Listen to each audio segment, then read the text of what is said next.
interrumpir o me pueden contestar algunas preguntas que les quiero hacer para que podamos interactuar. Pueden prender su micrófono, ¿no? Estamos en la semana 18. Ustedes tienen aquí el libro de la pre. En este libro están todos los temas de la 1 a la 18, ¿no? Y pues hay un poco más de complemento y es un libro que lo hicimos con mucho cariño. Es la primera edición, pero que pues luego este libro puede ser ampliado, puede ser en una segunda versión quizá complementada. ¿Qué nos toca esta semana 18? Nos estamos ya pronto a despedir. La semana que viene va a haber una semana interesante. Espero que estén desde el inicio, porque vamos a trabajar con un repaso. El repaso va a tener puntos de cada semana, 2 preguntas o más por semana, y algunos temas que quizás por el tiempo no se vio con cierto detalle, ¿no? O sea que en la semana 19 va a estar muy interesante y va a ser la última semana, que les serviría también justamente si es que algunos van a participar en el examen de admisión. Bien, esta semana trata sobre la contaminación ambiental. ¿Alguien podría decir qué es lo que observan aquí en esta fotografía?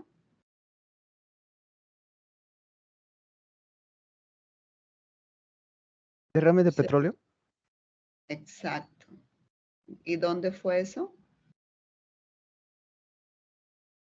En el Perú. Pues lamentablemente esto ocurrió por las playas de Ventanilla, ¿no? Y afectó a la fauna y acuática, ¿no?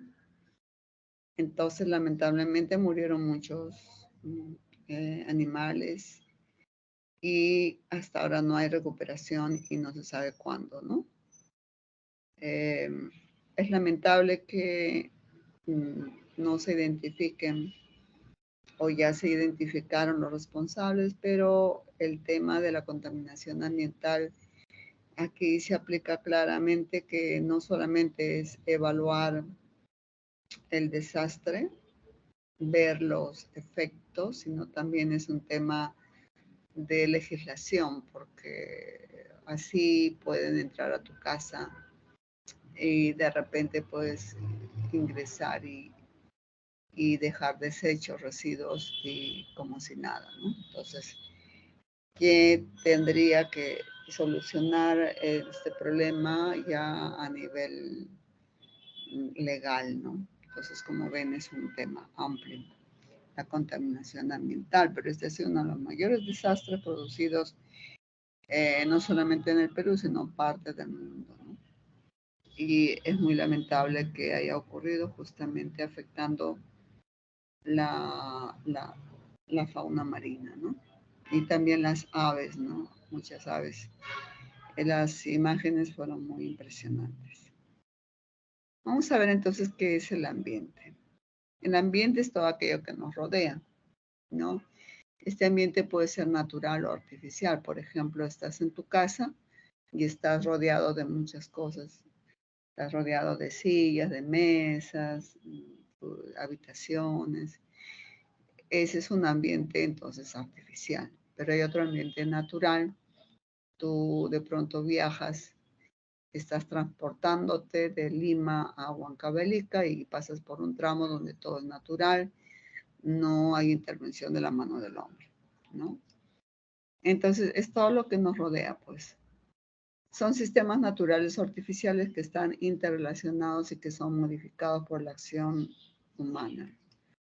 Aquí tenemos un ambiente natural, ¿no? Un ecosistema que está formado por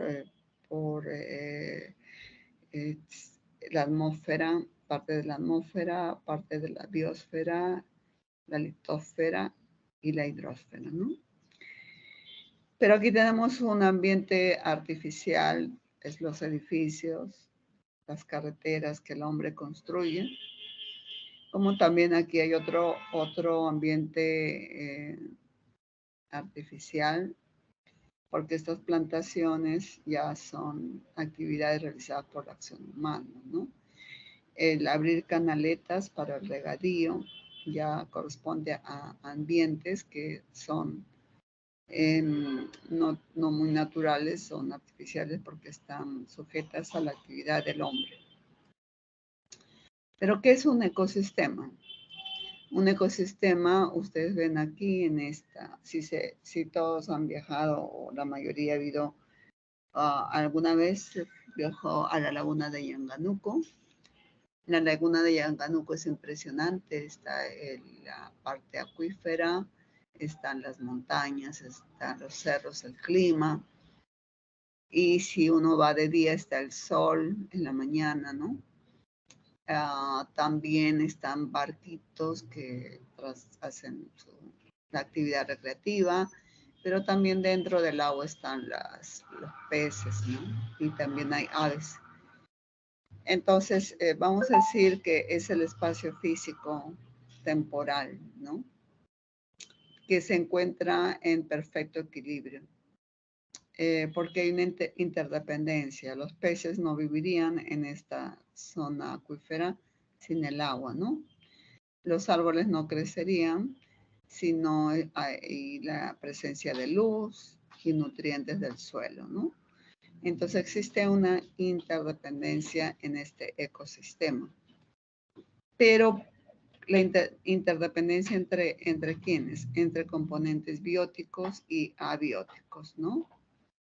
Entonces, a ver, ¿quién puede decir qué ejemplos de componentes abióticos observamos aquí en este esquema? ¿Cuáles serían los componentes abióticos? El aire, el suelo y el agua. Excelente. El aire, el suelo, el agua, las rocas, el sol, el clima, ¿no? Son componentes abióticos. Son componentes que no tienen un ciclo de nacer, crecer y morir. Mientras que los componentes bióticos, podríamos mencionar el pez, podríamos mencionar aquí hay un reptil, una culebra, ¿no? Aquí quizás las plantas acuáticas, las plantas terrestres, el jaguar, los bacterias que también están pululando en el suelo, en el aire y en el agua, ¿no?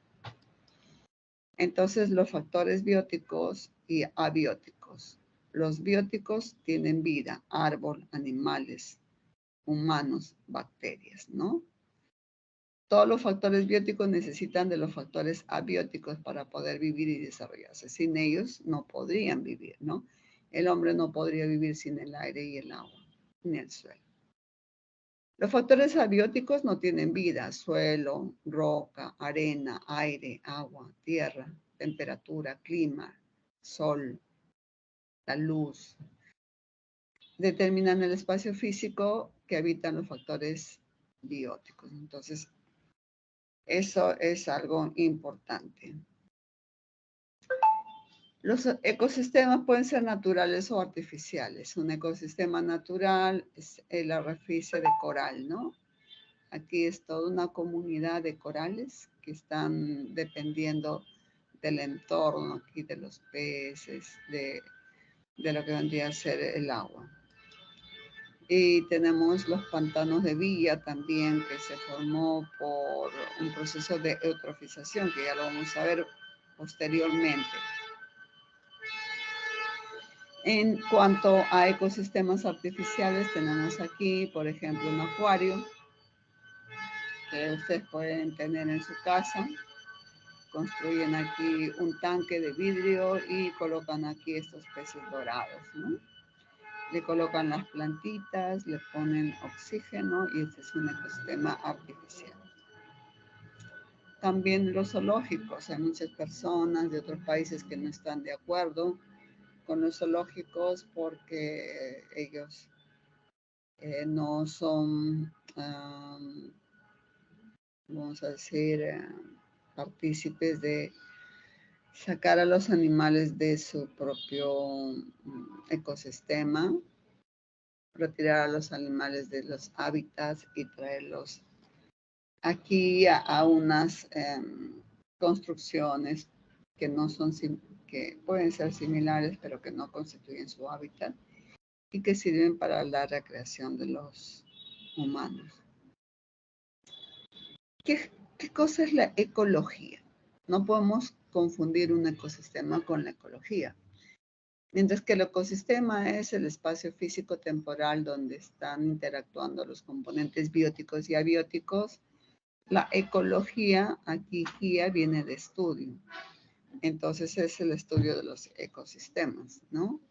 Esta es una palabra que proviene del griego oikos y logos es conocimiento. Entonces la ecología es la ciencia que estudia las relaciones entre el ambiente y los seres vivos, ¿no? Para ello hay algunos alcances, por ejemplo, energía verde. Nosotros ya estamos propendiendo a que no contaminamos mucho el ambiente y estamos viendo la forma cómo aprovechar la naturaleza para obtener la energía y hacer un ambiente ecoamigable, ¿no?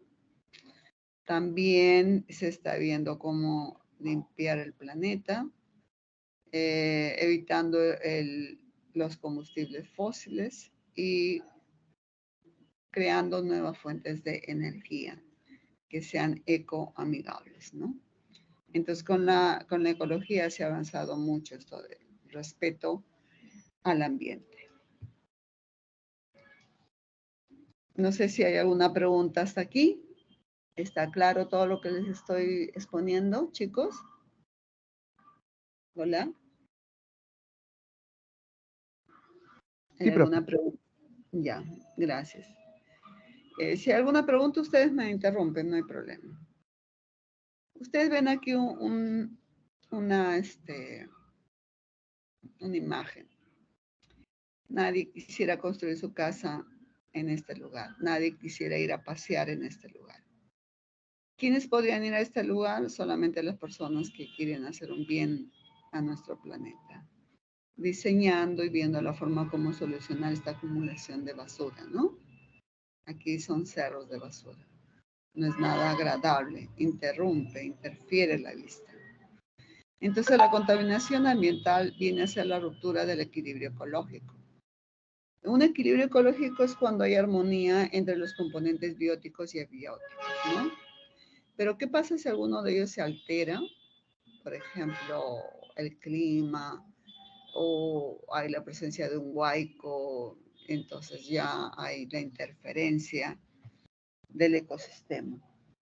Y esta interrupción de esta armonía que hay entre los componentes bióticos y abióticos se quiebra. Entonces, pues, evidentemente, hay factores que influyen en esta contaminación ambiental. Por ejemplo, esta basura es producto de la actividad humana. Cuando las personas son los contaminadores, entonces se llama la fuente antropogénica. Antropogénica viene que el origen lo generó el hombre. Pero también puede haber origen natural, sin embargo, es menor que el origen de la actividad humana. Entonces, la contaminación es una alteración o ruptura del equilibrio en un ecosistema. Altera la calidad del agua, suelo y el aire, generando riesgo para la salud de los seres vivos, ¿no? Aquí esta basura está alterando no solamente la calidad del suelo, porque aquí estos contaminantes se degradan y luego van a parar al aire, ¿no? Al aire se descompone la materia orgánica, en fin, se putrefacta, contamina el aire. Pero también en alguna situación el viento puede acarrear todos estos plásticos al agua. Y es que no es que solamente es focalizado la contaminación por los mecanismos propios de la tierra. Entonces estos son transportados a diferentes lugares, como vamos a ver a continuación. Esta es una contaminación letal para la fauna y la flora acuífera, ¿no? Fíjense, estos son relaves de minas que son transportadas a acuíferos naturales a través de unas tuberías, desagüe, ¿no? Todo lo que nos sirve al agua y contamina el agua. Y aquí las grandes industrias, fíjense, todo el humo que eliminan perjudican a la atmósfera, pero esta atmósfera no solamente se queda contaminada, sino que también va a traer otras consecuencias, como vamos a ver a continuación. ¿Cómo se clasifica la clasificación de la contaminación ambiental? Si aquí hay una erupción volcánica, entonces la erupción volcánica contamina el ambiente, la respuesta es sí. Pero esta fuente ya no es responsabilidad del hombre, esta fuente es natural, ¿no? Aquí el despegue de los aviones contaminan el aire, sí contaminan el aire. El transporte automovilístico contamina el aire. Las granjas contaminan el aire, ¿no? Las industrias contaminan el aire. Pero vamos a ver entonces que según la fuente es contaminación natural. Ejemplo aquí, la erupción volcánica. Pero también hay contaminación antropogénica, aquí el despegue del avión, las granjas, que son ecosistemas artificiales, ¿no? Y entonces ahí está la contaminación antropogénica y la contaminación natural. O muchas veces los animales que están aquí en manadas, por ejemplo, los lobos o los elefantes, cuando ya llega su declive, mueren, entonces esa es una materia que se descontamina, ¿no? Por favor, un minuto. Hola, dime. Sí. Perdón. A 8 de la mañana, de la noche.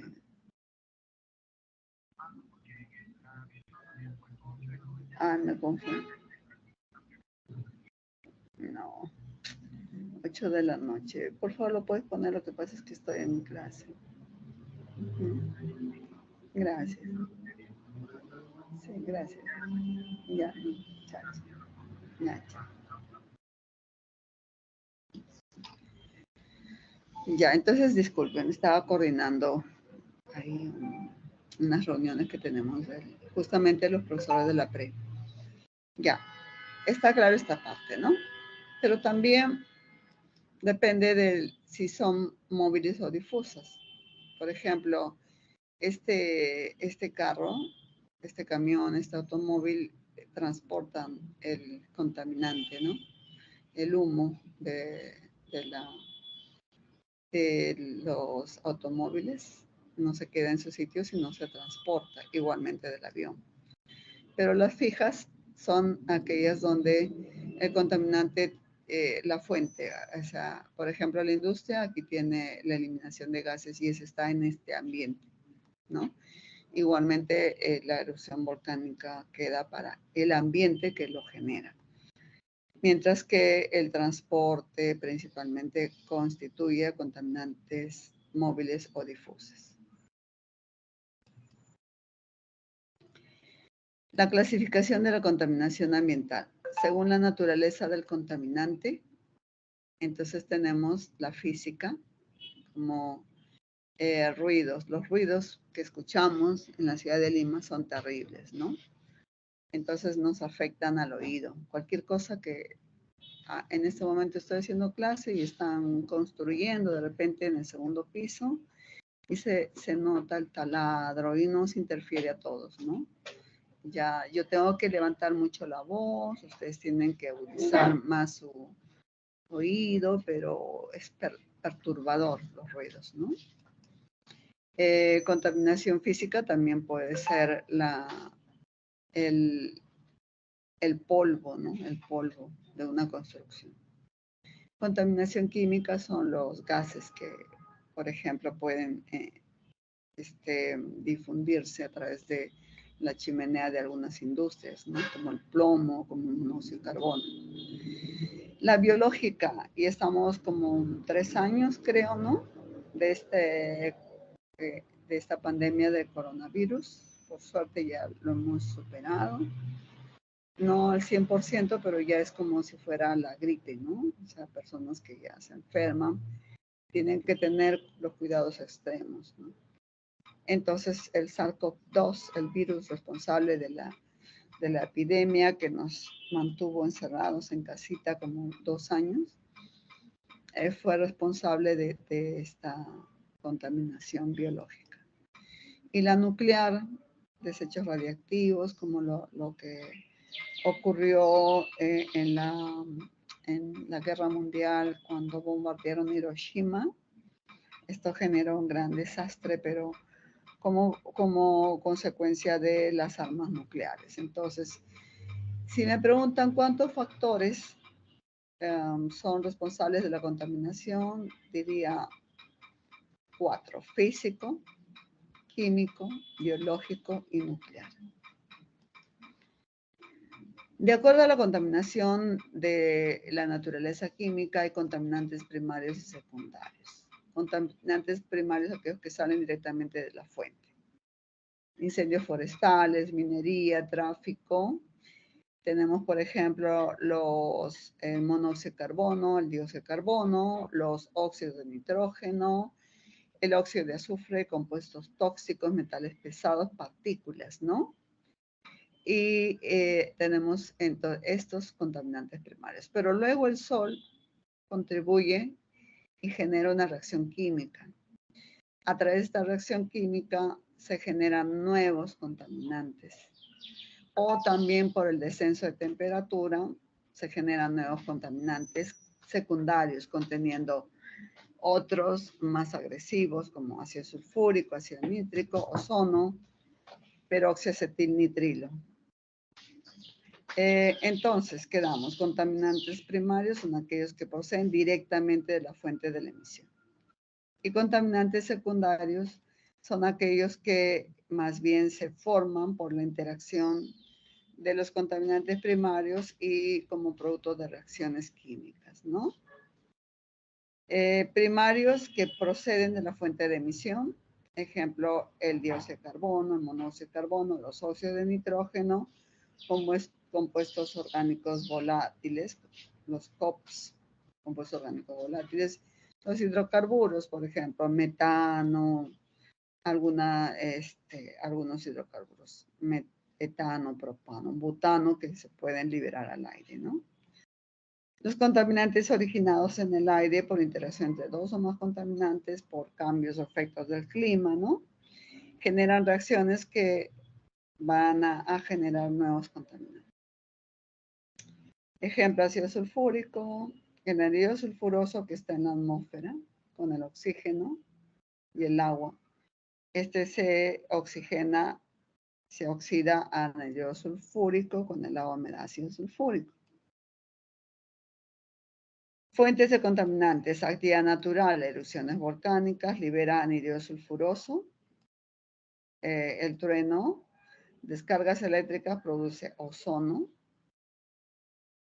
Y tenemos, por ejemplo, aquí los incendios forestales, libera CO2, monóxido de carbono, anhídrido carbónico, ¿no?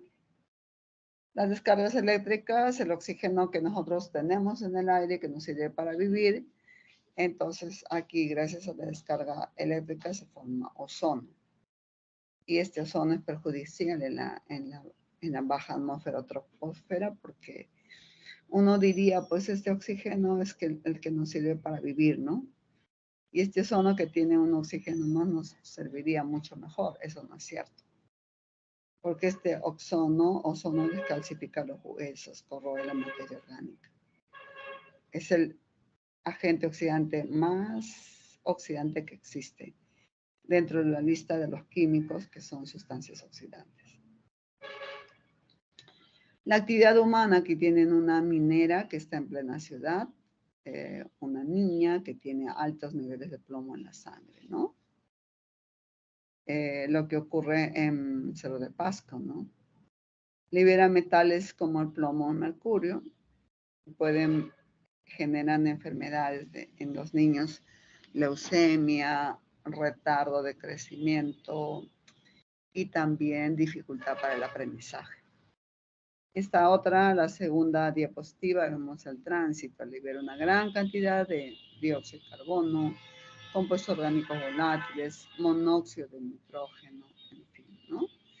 Y las explosiones nucleares liberan elementos radiactivos en las prácticas que sobre todo hacen algunos países que están desarrollados y que son reacios o ciegos al producto de la contaminación. Otra fuente de contaminación del agua, en el caso anterior es fuente de contaminación del aire, ¿no? Aquí, como vemos, fuente de contaminación del agua, por ejemplo, la propia agua disuelve algunos minerales y en su paso estos minerales pueden tener sulfato, generar soluciones ácidas y seguir diluyendo otros minerales.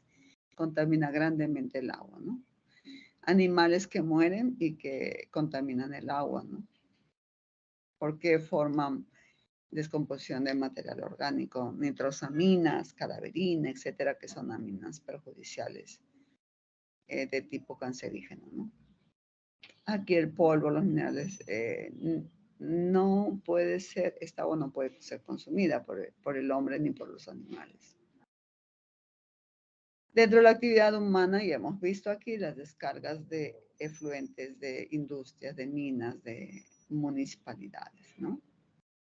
Derrame de petróleo, y lo vemos aquí, aguas residuales, que es lo que genera esta marea negra, causa la muerte de plantas acuáticas porque no hay luz, la muerte de peces y aves marinas. Eso es lo que ocurrió en el derrame de petróleo último que tuvimos en el país, ¿no?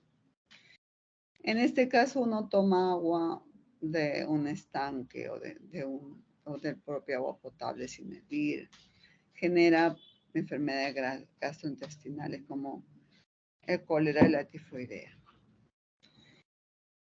Pero el suelo, ¿cómo se puede contaminar? Por desertificación. Cuando aquí hay una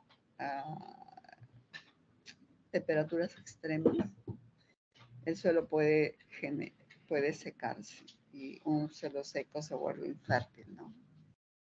Entonces aquí hay una desertificación porque también se puede contaminar con exceso de sales, ¿no?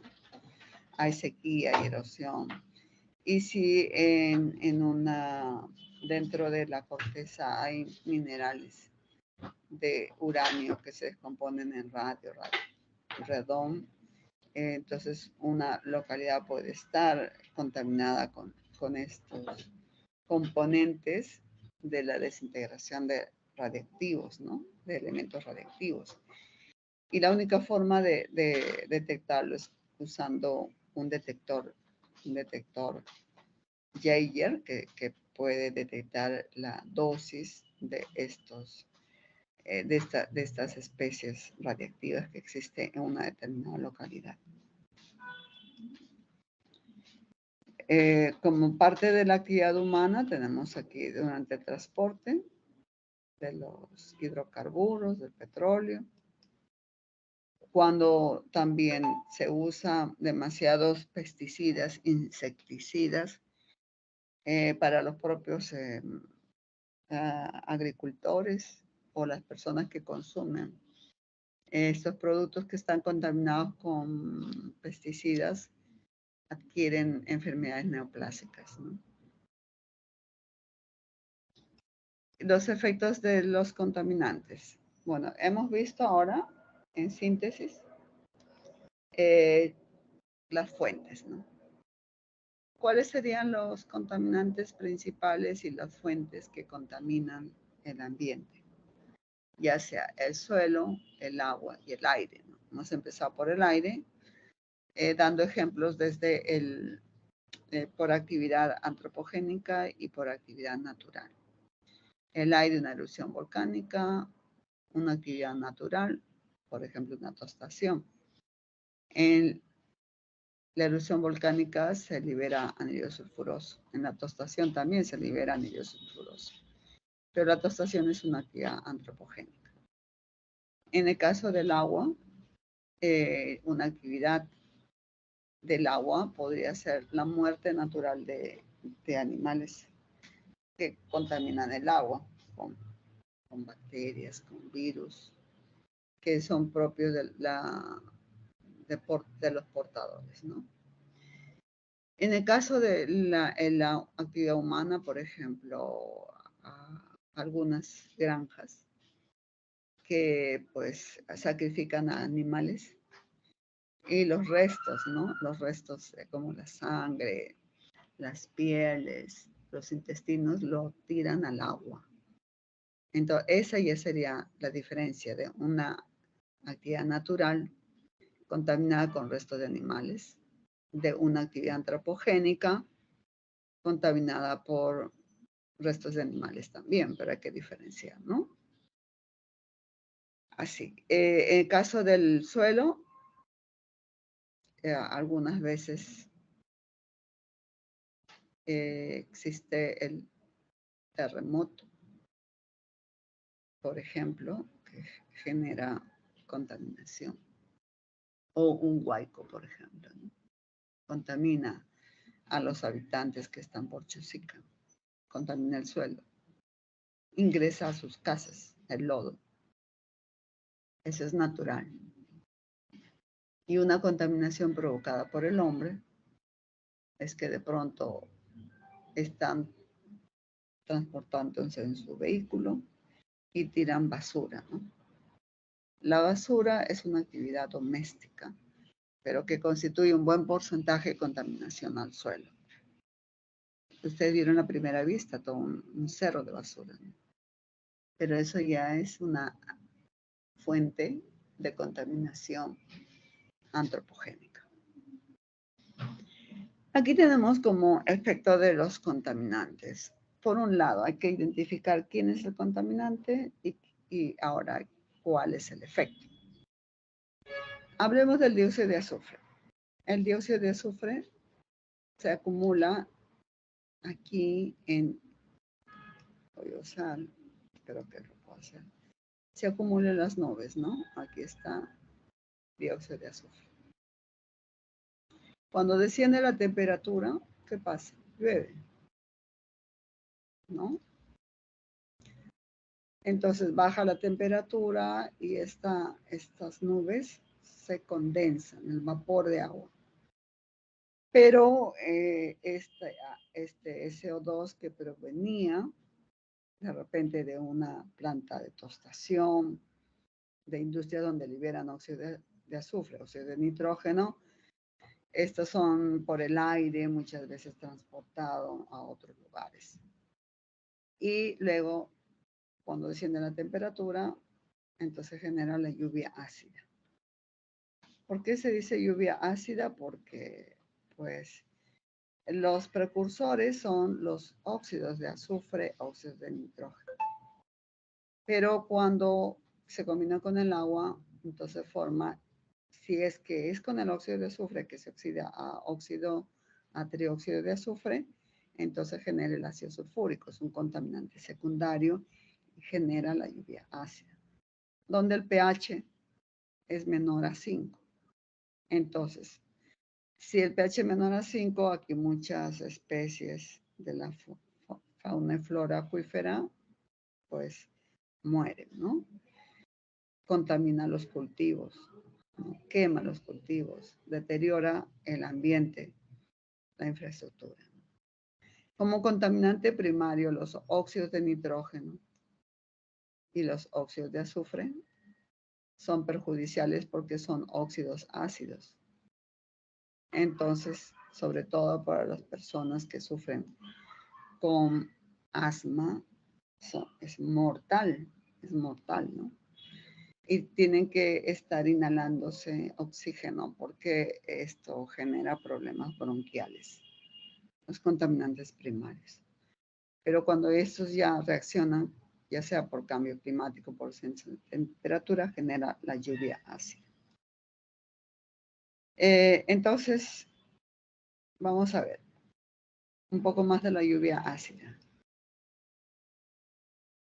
Las centrales hidroeléctricas, los hornos de fundición, los centros metalúrgicos, entonces generan el anhídrido sulfuroso. Los combustibles fósiles contienen azufre. El parque automotor, los vehículos también liberan óxidos de nitrógeno. ¿Por qué? Porque el nitrógeno en el aire con el oxígeno del aire no genera los diversos óxidos. Pero este es un equilibrio muy bueno para la Tierra. ¿Por qué? Porque a 25 grados centígrados la producción de este nitrógeno tiene un Kc, por decir 1 por 10 a la menos 30. Ese 1 por 10 a la menos 30 es 0.00000. 29 es 0. Si tú sabes que una constante en un equilibrio arriba pones productos y abajo pones los reactantes, entonces, ¿qué ocurre? ¿Dónde está el equilibrio? Para que este valor sea extremadamente pequeño, entonces aquí hay más concentración de los reactantes. Quiere decir que este equilibrio está más hacia este lado. Esa es una de las razones por qué hay vida en el planeta. Porque si nosotros tuviéramos nitrógeno y oxígeno y formara rápidamente estos óxidos ácidos, entonces no podría haber vida en el planeta porque estos óxidos ácidos no sirven para vivir. Este equilibrio, entonces, a la temperatura ambiente es muy bajo, en pequeña cantidad como parte del equilibrio. Pero ¿qué pasa si le aumentamos la temperatura? Póngase 2500 grados centígrados. A 2500 grados centígrados, la constante es mayor que 1. Y si es mayor que 1, entonces está más hacia el lado del producto. Entonces, este equilibrio está más hacia el producto. ¿Por qué esta constante equilibrio? Es una relación de la concentración del producto sobre el reactante. Si el valor es mayor, es que el producto es mayor. ¿Ok? ¿Entendieron? ¿Qué sucede entonces en el parque automotriz? Aquí el motor del automóvil es muy caliente, los tubos de escape. Entonces, los nitrógenos y el oxígeno que está en el entorno, o ya sea en una industria, ¿no? De un reactor donde la temperatura es alta, entonces genera óxidos de nitrógeno. Por lo que favorece la producción de estos óxidos de nitrógeno. Entonces aquí el parque automotriz, las industrias fomentan esto. Y vamos a ver que cuando están ya en la parte de la atmósfera, los óxidos de nitrógeno forman ácido nítrico. Y cuando llueve, entonces no cae, bueno, cae una solución de ácido nítrico. Y el óxido de azufre se oxida a SO3. Y este SO3, como ustedes han visto en la semana 6, que ocurre con el anhídrido sulfúrico cuando reacciona con el agua. Genera el ácido sulfúrico. Entonces, ¿quiénes son los precursores para la lluvia ácida? ¿Quiénes son los contaminantes primarios? Óxido de nitrógeno, óxido de azufre, que son precursores para que en un cambio de descenso de temperatura y que estén acumulados y que estos provienen de zonas de alta industrialización, ¿no? Pero donde este aire se puede quedar, muchas veces no se transporta por efecto del aire, del viento, a otros lugares. Entonces uno nos explica por qué hay lluvia ácida en la selva, en las comunidades indígenas de la sierra, de repente queman los pastizales. La lluvia puede quemar las plantaciones de lechuga, etcétera. ¿Cómo va a parar a esa zona que no lleva en la industria? porque es transportados, ¿no? Y pues contamina y quema las plantaciones. Ahí tenemos entonces las lluvias ácidas, ¿no? Cómo se forman.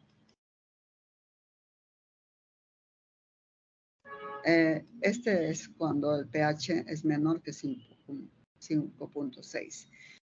Según un artículo, en una localidad encontraron que la lluvia ácida llegaba a 3, era una cosa exagerada, ¿no? O sea, muy, muy perjudicial. ¿Cuál es el perjuicio que causa? Desertificar los suelos, quema las plantaciones, muerte de miles de peces, corroe las esculturas de mármol, corroe los metales, ¿no?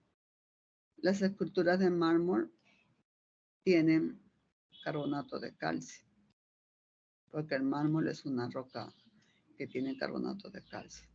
Si, por ejemplo, cae una lluvia ácida que tiene ácido sulfúrico, entonces, ¿qué va a ocurrir?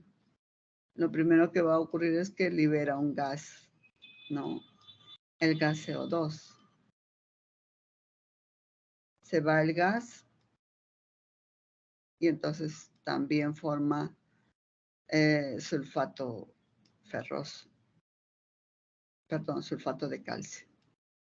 El ácido sulfúrico con el carbonato que da sulfato de calcio. Está el sulfato de calcio. El carbonato se convierte en CO2, un gas.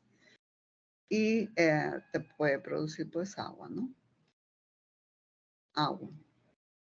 Pero ¿por qué se forma esto? ¿Por qué la figura, la forma se borra?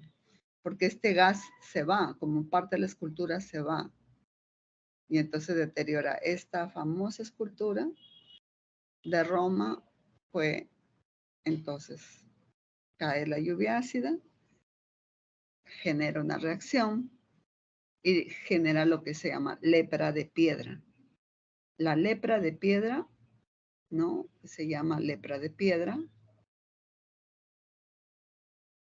entre comillas, la lepra de piedra es cuando estos quedan con huecos, ¿no? Quedan con huequitos aquí, huequitos.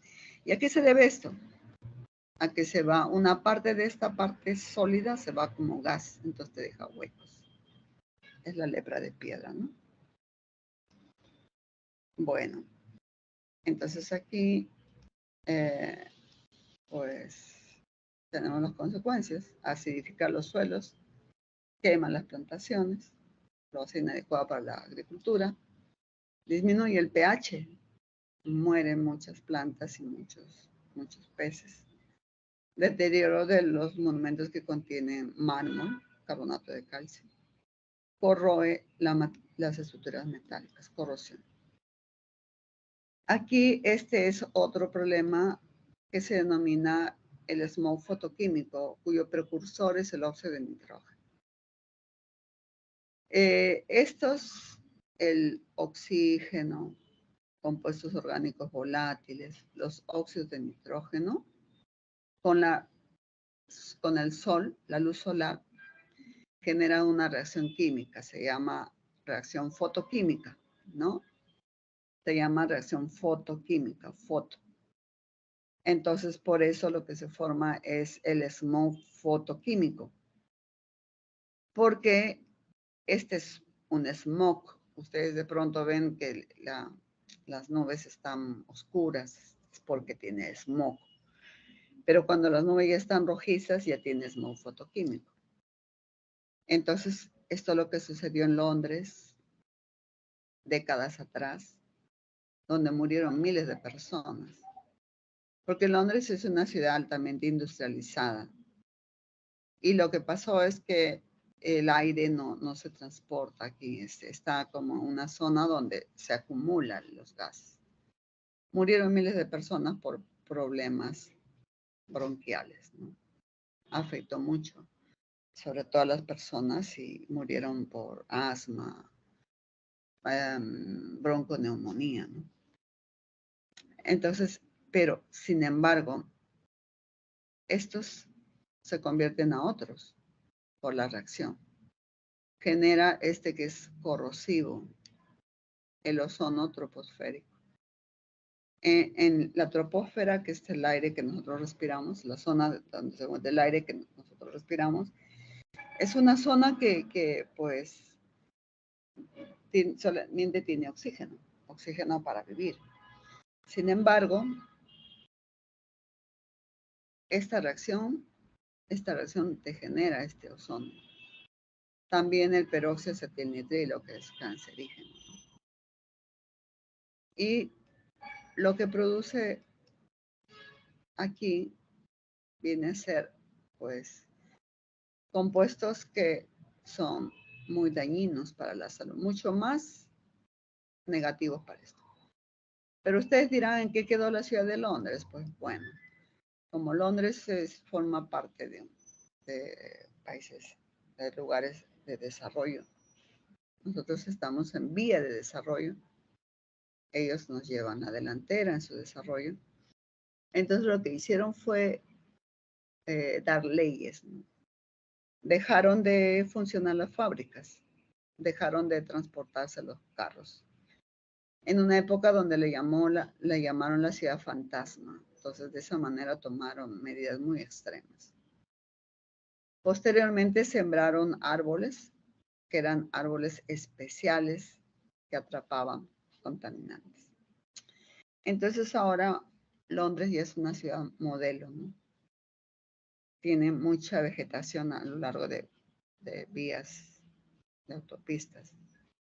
Captura los contaminantes y la ciudad promueve el desarrollo ecológico en todo. Caminan más, hacen uso de bicicletas y probablemente también ya estén usando automóviles a base de electricidad, ¿no? Entonces, para que eviten la formación de compuestos orgánicos volátiles que provienen de combustibles fósiles, y ahora tienen unas tecnologías de industrias limpias donde no hacen una ingeniería, una reingeniería para evitar la producción de estos gases que luego, si están en la atmósfera, a través de una reacción fotoquímica generan ozono, que corroe la materia orgánica, descalcifica los huesos, y el peróxido de acetilnitrilo, que también es un contaminante muy enérgico que puede generar cáncer o puede generar problemas bronquiales mucho más perjudiciales que los anteriores, ¿no? Vamos a ver entonces, en síntesis, el smog fotoquímico. Tenemos aquí el dióxido de nitrógeno, la radiación ultravioleta, el oxígeno molecular. Si es que desciende la temperatura, entonces cae como lluvia ácida, ¿no? Forma la lluvia ácida. Pero con los COPS, compuestos orgánicos volátiles, entonces, más estos óxidos de nitrógeno, entonces genera aldehídos, ozono y forma el smog fotoquímico. Peroxiacetilnitrilos, nitratos de peroxiacilo, ¿no? Entonces, este óxido de nitrógeno puede ser precursor de la lluvia ácida o puede ser precursor también para el smog fotoquímico, que es mucho más perjudicial que el smog normal. Ahí tienen ustedes algunas reacciones que les he comentado. Los óxidos de nitrógeno aquí en la reacción fotoquímica forman un oxígeno. Este oxígeno del aire con este oxígeno atómico se reúne y forma en la troposfera el ozono. El ozono con los compuestos orgánicos volátiles forma aldehídos, otros hidrocarburos más complejos, nitratos de peroxiacilos. ¿Cuáles son los efectos del otro cuando la combustión es incompleta? A ver, cuando los hidrocarburos, cuando tienen combustión completa, cantidad de oxígeno en los automóviles nuevos, entre los automóviles modernos, lo que ocurre es que forma el dióxido de carbono y el agua y la energía que le sirve para transportar, ¿no? Energía. ¿Ok? Esta es una combustión completa, donde lo más importante es la energía. Pero el dióxido de carbono puede generar muerte. No. ¿Por qué? El dióxido de carbono forma parte de nuestra vida, está en nuestra torrente sanguíneo. Nosotros tenemos anhídrido carbónico, tenemos oxígeno como producto de nuestra respiración, ¿no? Ahora en nuestro cuerpo también hay agua. Este se libera como gas y el agua se libera como vapor. Es una combustión completa. ¿Qué ocurre cuando hay una combustión incompleta? Esto es cuando la combustión es completa. Cuando es incompleta, lo que vas a ver tú es, cada vez que tú ves que un automóvil o un camión elimina estos gases negros, es porque la combustión es incompleta. Y cuando la combustión es incompleta, entonces, ¿qué está liberando? Está liberando, pues, el monóxido de carbono, por si acaso, es transparente. El dióxido también es transparente, es un gas transparente. Pero te genera el gas monóxido, que es un gas transparente. ¿Por qué el humo negro? Porque esta combustión incompleta va con unas nanopartículas de carbono, ¿no? Sólidas, que son el hollín. Sólidas. Por eso que tiñen de negro este humo. Desde luego que también te da agua y energía, pero menor cantidad, ¿no? Ahora, este monóxido de carbono es mortal. ¿Por qué? Porque para vivir nosotros tenemos la proteína de transporte, la hemoglobina. Esta hemoglobina con el oxígeno oxigena cada célula de tu cuerpo y te forma la oxihemoglobina. Cada célula de nuestros tejidos, cada célula de nuestros órganos. Esta oxihemoglobina, gracias a esta oxihemoglobina vivimos, ¿no? Esta se llama la oxihemoglobina. Pero esta hemoglobina también es muy afín por el monóxido. Entonces se une con el monóxido y te forma la carboxihemoglobina. Atención. ¿Quién crees tú que se fija más rápido? El monóxido.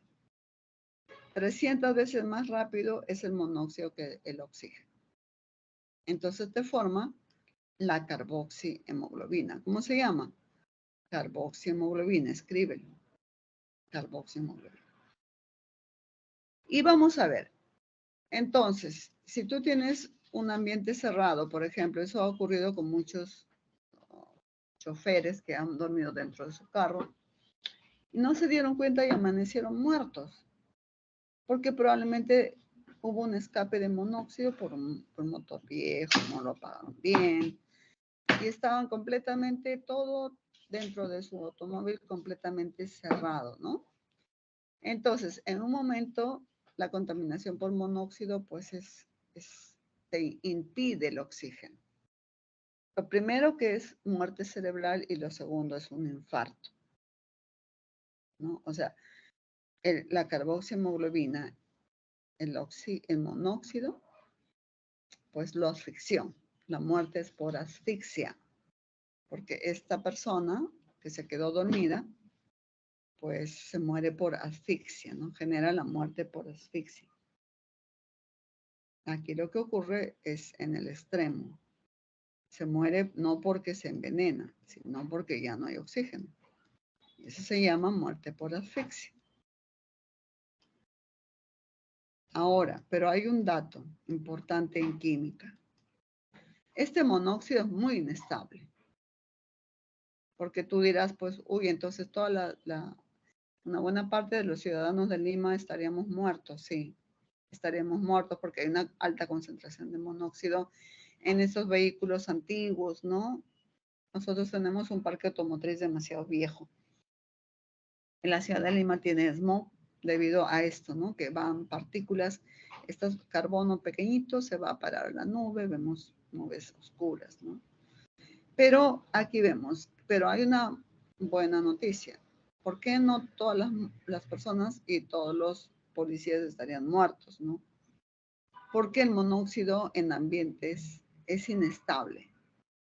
Con el oxígeno, entonces genera el dióxido. Por lo tanto, si nosotros estamos parados frente a un automóvil o un camión que elimina monóxido, no nos vamos a morir porque rápidamente el monóxido se convierte en dióxido y el dióxido no te genera la muerte. Ahora, vamos a ir por pasos. Si tú ves que una persona sospechas que se ha contaminado por monóxido, ¿qué harías? Lo sacas al patio y le das ventilación. Pero hay personas que se ponen alrededor y eso no ayuda porque están quitándole el oxígeno, porque más personas respiran más oxígeno. Cuando las personas contaminadas por monóxido se desmayan, porque ¿cómo es la contaminación por monóxido? A ver, paulatinamente se va quitando el oxígeno y va colocándose el monóxido. Entonces la persona primero tiene sueño, se duermen, porque esto altera el sistema neurológico. No se dan cuenta y se mueren. Por eso se llama la muerte del sueño dulce. ¿No? Se llama la muerte del sueño dulce, porque uno no se da cuenta y te duermes, pues ya hasta morir, ¿no? ¿Qué debe hacerse? ¿Cuál es el antídoto? Pues llenarle mucho, o sea, ir a llevarlo a un espacio bastante aireado, pero también cuando llegan, dependiendo de la concentración, se le pone mascarilla de oxígeno directo, ¿no? Y se puede revertir si la persona está desmayada. Pero si ya la persona tiene una alta concentración de monóxido, no se puede hacer nada. Muere y esa es con alta dosis de monóxido. Así que mucho cuidado con el monóxido de carbono, sobre todo en ambientes cerrados. ¿Alguna pregunta hasta aquí? Ninguna. Ya, entonces tenemos aquí el esquema de la hemoglobina y cómo es que esta hemoglobina tiene mayor afinidad por el monóxido, formando la carboxihemoglobina, ¿no? La carboxihemoglobina en lugar de la oxihemoglobina que ya te había explicado. Entonces, en dosis extremas provoca la muerte. Ahora, ¿qué ocurre con el dióxido de carbono, el vapor de agua y los gases de invernadero? Aquí te voy a explicar a la derecha. A la derecha te voy a explicar lo que está ocurriendo en el ranking número 1. El problema que tenemos en el mundo, tenemos lo que se llama el calentamiento global, que trae como consecuencia el cambio climático. A ver, primero te voy a explicar qué es el efecto invernadero. El sol tiene radiación infrarroja. Esto llega a la superficie de la Tierra y lo calienta. Si no tuviera efecto invernadero, la temperatura de la Tierra durante el día sería de 60 grados y no podría haber vida en el planeta. Y de noche, como esta radiación se refleja, se va, las temperaturas serían pues de menos 40 grados centígrados y no podría haber vida en el planeta. Por lo tanto, el efecto invernadero es bueno. Es bueno. Gracias al efecto invernadero hay vida en el planeta, pero hasta aquí tienes la curiosidad. ¿Qué es el efecto invernadero? Sucede que hay algunos gases como el CO2, como el vapor de agua, que generan este efecto invernadero. Forman aquí como un colchón térmico. Entonces, estos gases que se acumulan a lo largo de la Tierra, rodeando la Tierra, pues de día absorben una parte de la radiación infrarroja, por lo que las temperaturas no son muy altas de día. Y retienen también una parte de la radiación, por lo que en las noches no son muy frías. Entonces, el efecto invernadero regula la temperatura de la Tierra. Así como tú tienes una temperatura de 37 grados centígrados promedio, si tu temperatura sube 1 grado y estás enfermo, ¿no? Entonces, lo que está pasando aquí es que este colchoncito se ha aumentado. ¿Por qué se ha aumentado? Porque ahora hay muchas más personas. Antes probablemente había pues 10 millones de personas, ahora hay billones de personas. ¿Y qué tienen que ver las personas? Bueno, respiran más, generan más CO2 al ambiente, hay más industrias, usan más carro, hay más necesidad de generar productos alimentarios, qué sé yo, ¿no? Se necesitan más ganados, etcétera. Entonces, se incrementa. No es malo el efecto invernadero. Lo que es malo es el incremento del efecto invernadero. Al incrementarse el efecto invernadero, entonces, ¿qué ha pasado? Que la temperatura de la Tierra ha aumentado. Y si la temperatura de la Tierra aumenta, entonces ahí sí es como una persona que tiene 38 grados, su 39, 40 grados es fatal, ¿no? Entonces, este efecto del incremento del efecto invernadero es el que está generando el calentamiento global. O sea, la Tierra ya ha aumentado su temperatura y es fatal si aumenta 2 grados. O sea, los científicos están tratando de hacer todo lo posible para disminuir esta concentración. Los países han firmado un protocolo, el protocolo de Kioto, para eliminar, para tratar de no usar mucho combustible fósil. Algunos países han puesto una reglamentación para usar de repente biocombustibles, ¿no?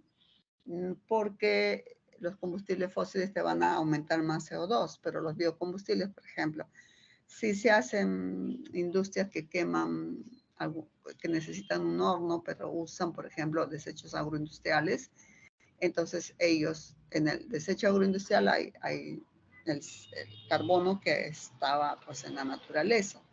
A producir ese CO2 vuelve a la misma naturaleza, pero el hidrocarburo no. El hidrocarburo aquí te genera más CO2, ¿no? Por lo que hay que hacer es disminuir estos gases de invernadero, ¿no? ¿Y cómo se forman este monóxido, este dióxido de carbono? ¿Cómo se forma este vapor de agua? Combustión de combustibles fósiles, gasolina, queroseno, gas natural, carbón. Por ejemplo, en épocas de Navidad, Año Nuevo, la gente es tan ignorante que quema. La quema esta de muñecos, de papeles, de fuegos pirotécnicos, que te generan finalmente más CO2. ¿Cómo no se pueden dar cuenta que estamos perjudicando al planeta, no? Porque no han estudiado en la pre, porque de repente la gente es inculta. Entonces debemos evitar todo que vaya a liberar CO2 y agua principalmente, ¿no? Aunque hay otras sustancias que también generan este calentamiento global. Este calentamiento global genera también lo que se llama el cambio climático. En lugares donde no debe llover, llueve. Por ejemplo, en Piura, que es una ciudad costera, pues ya se avisora, un día llovió mucho, pero esto es debido a un cambio climático. En ciudades que no debería llover, llueve, y en ciudades donde debería llover, no llueve, entonces esto es perjudicial para la siembra. Si en la sierra no llueve, entonces no va a haber alimento, ¿no? Entonces el cambio climático es también muy perjudicial. Y este cambio climático también trae enfermedades, por ejemplo, el dengue, que era una enfermedad principalmente de la selva, de ciudades costeñas. Ahora también se ha presentado casos de dengue en la sierra, donde las temperaturas son bajas, porque definitivamente pues hubo algún cambio que para una estación hizo posible que se genere el hábitat de estos vectores que generan la enfermedad, ¿no? Eso es. Bueno, el efecto invernadero como tal, entonces aquí explicado. La radiación solar, entonces se atrapa aquí en esos gases de invernadero. Parte de la radiación, entonces es amigable el vapor de agua para regular la temperatura de la Tierra, ¿no? Muy bien. Pero se incrementa, entonces cuando se incrementa el CO2, el metano y otros compuestos. Aquí ves que este es más amplio, por lo tanto, pues hay más industrias, hay más población, entonces ese es ahora también se sabe que incrementa gases de invernadero, también son los óxidos de nitrógeno. Antes no había mucho, ahora hay más industrias, ¿no? Ya. Consecuencia del calentamiento global, pues todos escuchamos las noticias. Hay ciudades donde hay desbordes de los niveles de agua, ¿no? Va a llegar un momento, si es que esto va de la desglaciación, o sea, todas estas glaciares se funden, hay una fusión y van a parar al mar. El mar que está, sobre todo en las zonas costeras que están a 0 metros al nivel del mar, van a ser inundadas completamente, ¿no? Va a perjudicar mucho. Lima sería una de las ciudades costeras perjudicadas. Todas las ciudades costeras, ¿no? Incrementa el nivel del mar, pues habrá inundación en las zonas costeras. Ahora, en Pastoruri también, por ejemplo, ¿no? Ya hay una disminución del hielo, del agua sólida. Aumento de las zonas desérticas, cambios climáticos, ¿no? Origen de huracanes, ciclones, tempestades más violentas. Tampa es una ciudad en Estados Unidos donde los huracanes, los ciclones están, es por su ubicación. Ellos siempre son bastante visitados por los huracanes, pero no quisiera imaginar, ¿no? Cuando se incremente más la temperatura, estos fenómenos se van a incrementar mucho más. Los fluorocarbonos son sustancias que tienen esta composición. Si tú tienes la estructura del metano y lo reemplazas por cloro, por cloro, por cloro y por cloro, todos enlaces sigmas, entonces estos son pueden tener flúor, pueden tener bromo, entonces se llaman freones. ¿Qué son los freones? Los freones son sustancias que el hombre sintetizó para reemplazar al amoníaco. El amoníaco antes era un gas de refrigeración. Entonces, pero había muchas pérdidas porque apenas un huequito, un reactor grande, todo el amoníaco se iba y colapsaba todo el equipo, ¿no? Ahora todo está a base de freón. Pero estos clorofluorocarbonos son muy estables. Entonces, también proceden de las latas de los aerosoles del aire acondicionado. Es muy estable, como puedes ver. Y entonces, ¿qué es lo que sucede? Destruye la capa de ozono, pero no es que la destruye porque la elimina, sino vamos a ver aquí,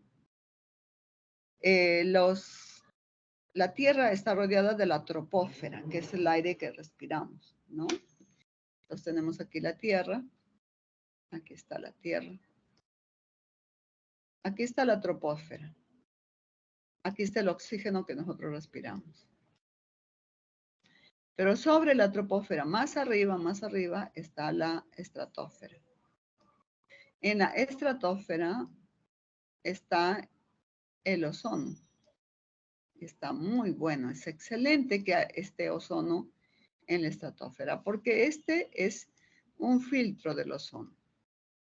No deja que llegue la radiación ultravioleta a la Tierra, la UV, porque si llegaría radiación a la Tierra, entonces el índice de mortandad en la Tierra, las personas morirían de repente a los 20, 30 años con cáncer a la piel, ¿no?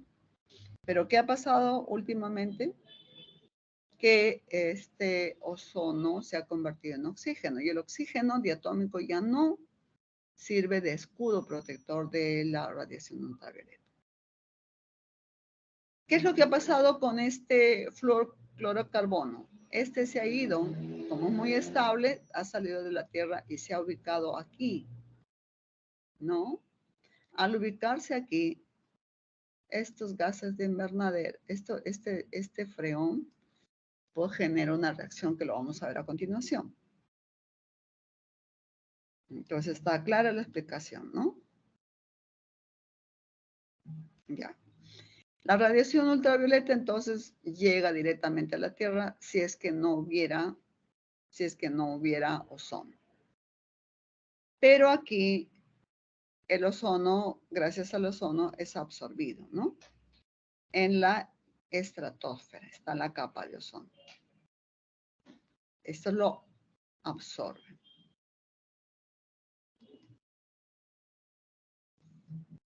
Pero ¿qué ha pasado? Que este freón se rompe.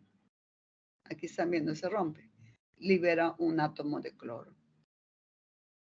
Este átomo de cloro toma un átomo de oxígeno y se convierte en oxígeno diatómico. ¿Ok? Ahora, este oxígeno diatómico no sirve. No es escudo protector del ultravioleta. Pero hay un oxígeno que quedó. Ese oxígeno se une con este residual que es un monóxido de cloro y otra vez se genera el cloro radical. Este cloro radical va y ataca a otra molécula de ozono. Se va y otra vez hace su impacto. Le quita y en conclusión, una sola molécula de freón puede dañar miles de moléculas de ozono. Ahí tú ves. ¿A quién le debemos esta propuesta? A nuestro único premio Nobel latinoamericano, Mario Molina. El doctor Mario Molina de México fue el que interpretó lo que ocurría con la capa de ozono. En realidad, pues esto que rompe la capa de ozono, que destruye la capa de ozono, no es tan cierto, sino que tú tienes aquí el freón, la radiación ultravioleta en la estratosfera que salta la temperatura y por la ultravioleta, rompe este cloro radical. Este cloro radical lo que hace es, le quita el oxígeno. Y si tú tienes aquí las moléculas de oxígeno en la estratosfera, entonces la radiación pasa. La radiación ultravioleta pasa porque el oxígeno no absorbe a la radiación. Y por eso ahora se ve que hay mayor índice de mortandad de cáncer a la piel, ¿no? Por lo que ahí tienes el oxígeno formado. Pero este radical que queda, como hay una disolución de oxígeno entre la división de la estratosfera y la atmósfera, existe este oxígeno, entonces se forma con este de aquí, fíjate, este de aquí que te quedó producto de la transformación de ozono en oxígeno. Y con este oxígeno atómico, nuevamente, esta misma molécula sirve para otra molécula de ozono. O sea, una sola molécula de freón transforma miles y miles de moléculas de ozono en oxígeno.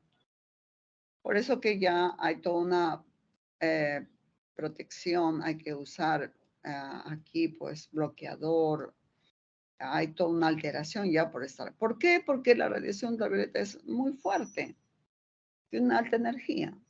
Entonces genera cáncer a la piel, manchas, cataratas en los ojos, destrucción del plancton marino, altera la fotosíntesis, ¿no? Pues hay zonas donde se queman plantaciones por la alta energía. Ahora vamos a tener la eutrofización. La eutrofización se debe a que los detergentes que son biodegradables tienen fosfatos. Y nosotros tenemos aquí un ecosistema con un equilibrio ecológico. Aquí están las plantitas, el fitoplancton, los pececitos, ¿no? Aquí hay toda una cadena trófica. Perfecto. Hasta aquí. El oxígeno ingresa aquí, el oxígeno del aire. Por eso estos seres viven. También, pues, aquí hay pequeña plantación. Pero la eutrofización es cuando a un acuífero, por ejemplo, una laguna, vierten contaminantes que tienen nitrógeno, fósforo y potasio. Estos son nutrientes de las plantas.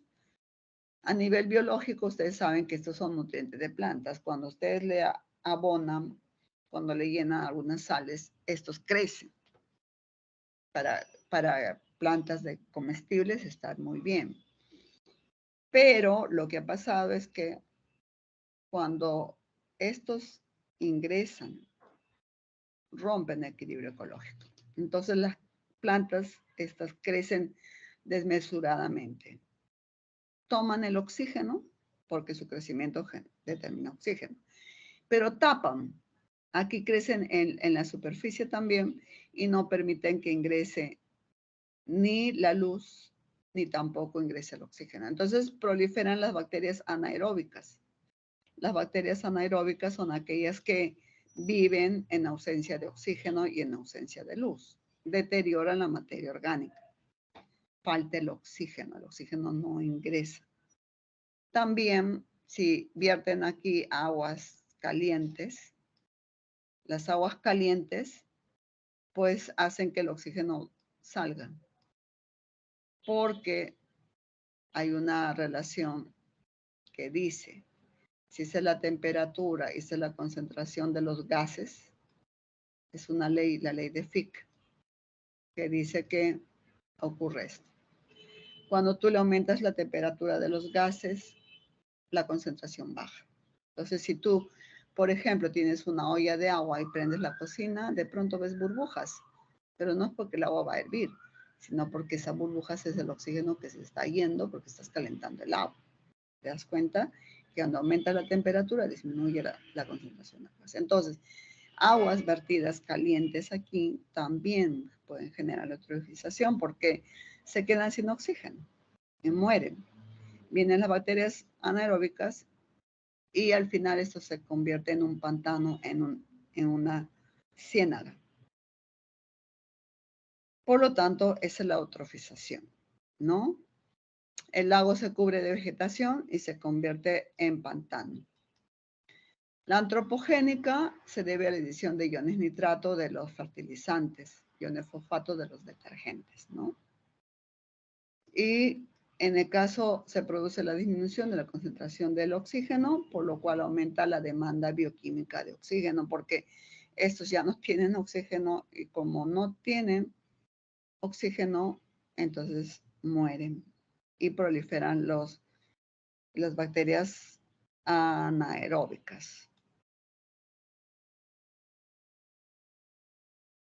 La contaminación del agua, pues tiene la fuente doméstica, industrial, agrícola, ¿no? El agua se contamina pues de una forma muy, muy particular a través de varias vías, ¿no?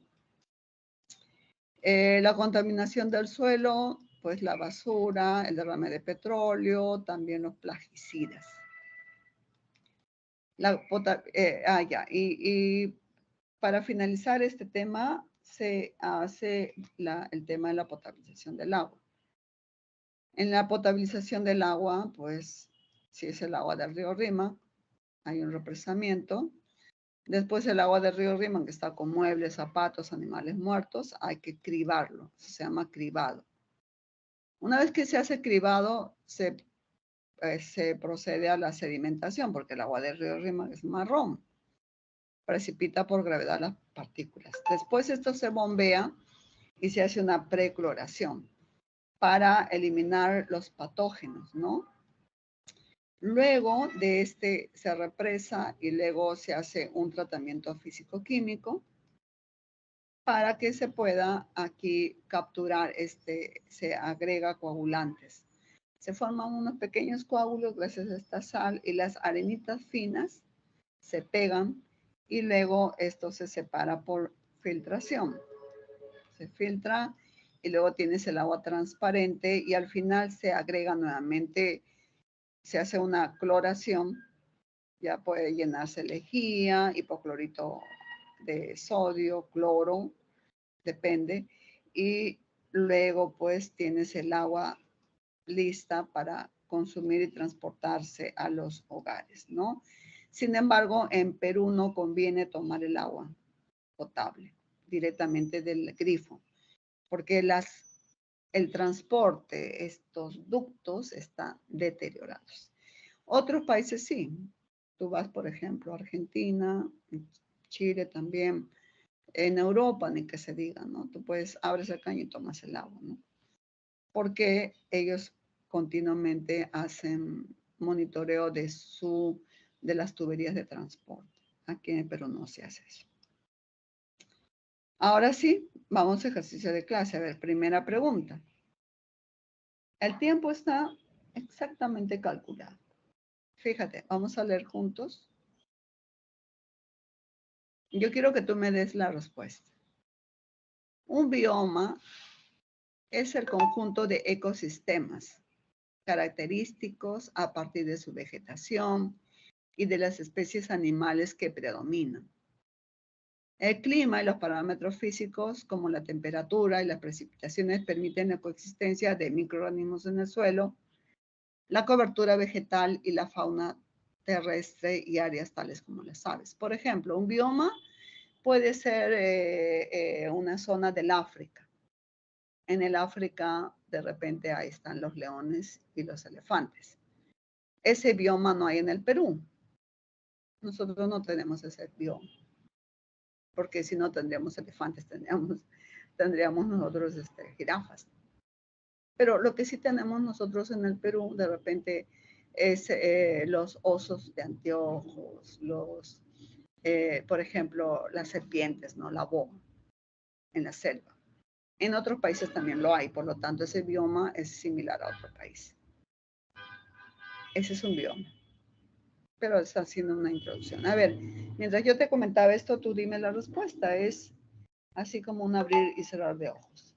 Tenemos 25 minutos.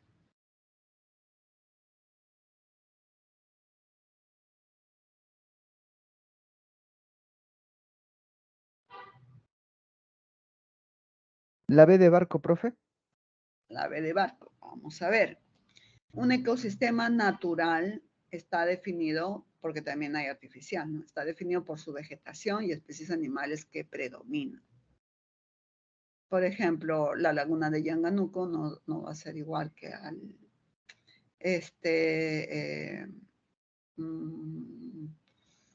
Machu Picchu, que también tiene un ecosistema, ¿no? En Machu Picchu no hay peces, por así decirlo. Entonces, el ecosistema que hay en Machu Picchu es diferente al que hay en la laguna de Yanganuco. Verdadero, muy bien, correcto, ¿no? Por ejemplo, las palmeras de dátiles y camellos caracterizan el desierto africano.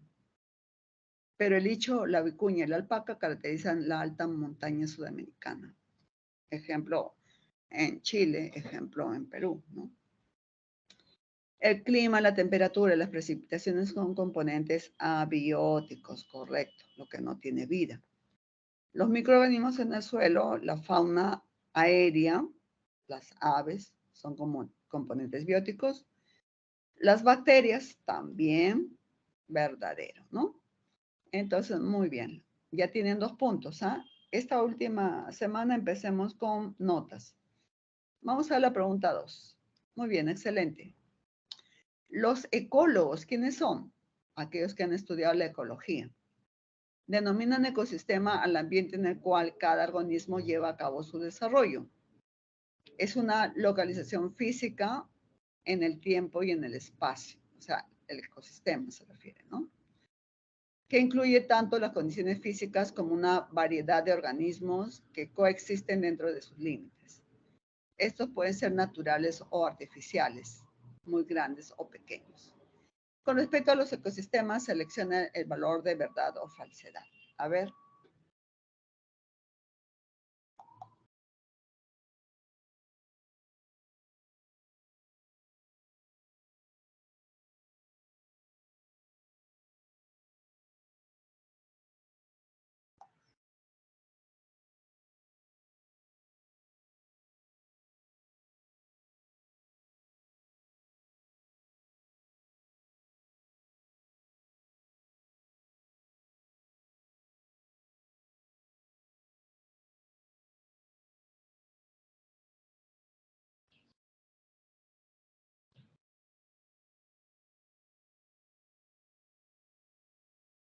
La D de dedo. La de dado. A ver. Vamos a ver. Un embalse producto de un derrumbe sobre un río genera un ecosistema natural, correcto. Sí, ¿no? Lo que ocurrió en Ranrairca, por ejemplo, este desastre que hubo, generó nuevos ecosistemas, ¿no? Sé que crea un nuevo ecosistema natural, por ejemplo, el embalse en la localidad de Laraos, que producto de un terremoto durante la colonia, se embalsó un riachuelo y sobre el derrumbe se construyó la localidad de Laraos, muy famosa por su minería en época preincaica, ¿no? Está ubicada en la provincia de Yauyos, región de Lima. Correcto. Un invernadero, por ejemplo, en Ranrairca, que era una ciudad una localidad de Ancash, sepultó toda la ciudad y volvieron a construir una nueva ciudad, ¿no? Entonces, fue producto de fue uh, una especie de un, un embalse, pero de barro, ¿no? Un invernadero donde se cultivan las hortalizas representa un ecosistema natural incorrecto, porque este invernadero es artificial. El hombre va y construye un espacio, etcétera, ¿no? Temporal, porque va sacando de ahí las semillas y luego va sembrando. Un criadero de truchas en una laguna es un ecosistema artificial, obviamente. Hay en Concepción, en Huancayo, hay un criador de truchas, ¿no? Uno va y puede ahí observar todas las etapas de crecimiento de las truchas. Verdadero. Muy bien, excelente. Ya tienes 4 puntos. Pregunta 3. La contaminación ambiental es generada por la materia o la energía, siendo su origen natural o antropogénica. Así, sustancias que producen efectos negativos en la salud de los seres vivos, por ejemplo, el monóxido de carbono, que causa falla cardíaca al respirarlo en un vehículo viejo que emite mucho humo. Por otro lado, las plagas de mosquito que transmiten el flavavirus que ocasionan la fiebre amarilla o el desplazamiento de las placas tectónicas que generan temblores o terremotos. A ver.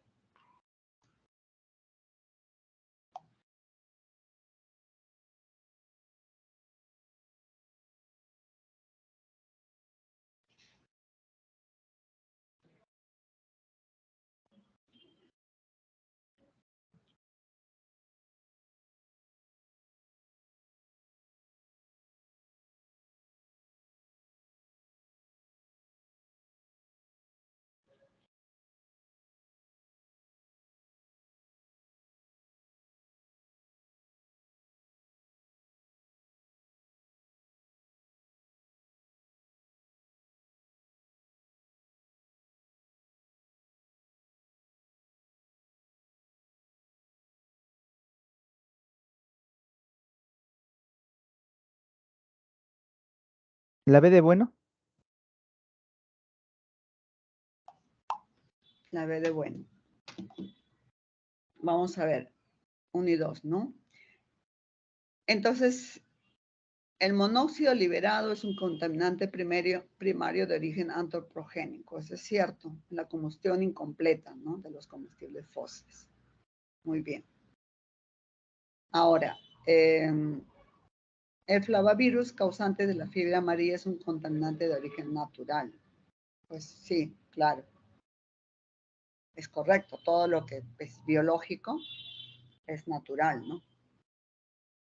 Pero en este caso todo lo que tiene vida, biología, ciencia que estudia los seres que tienen vida. Aunque los virus, de hecho que hay toda una controversia de su concepto, pero es un vector a través del cual el hombre se contamina, ¿no? Pero es transmitido por un insecto y el insecto sí es un vector biológico, ¿no? Por lo tanto, su origen es natural. Temblores y terremotos son contaminantes de origen antropogénico. Esto no es cierto. Incorrecto. Son de origen natural, tectónica de placas. Entonces aquí lo correcto es 1 y 2. 1 y 2. La clave es la B. Vamos a ver la pregunta 4. Hasta aquí ya tienen 6 puntos. Ah, bravo, chicos. Muy bien. La lluvia ácida afecta la fase aérea del ciclo del agua. Ya se han dado cuenta por qué, ¿no? Se inicia con la liberación de óxido de nitrógeno y dióxido de azufre proveniente de la quema de combustibles fósiles y volcanes activos. Las nubes con esta carga ácida se pueden desplazar. Por efecto del viento, recorriendo largas distancias. Cuando desciende la temperatura se originan las precipitaciones ácidas, siendo problema en lugares amplios y lejanos como campos de cultivo, acuíferos. También afectan los materiales de construcción como los metales, las rocas, las edificaciones, entre otros. Al respecto, seleccione las proporciones incorrectas. A ver, chicos, gánense 2 puntos más.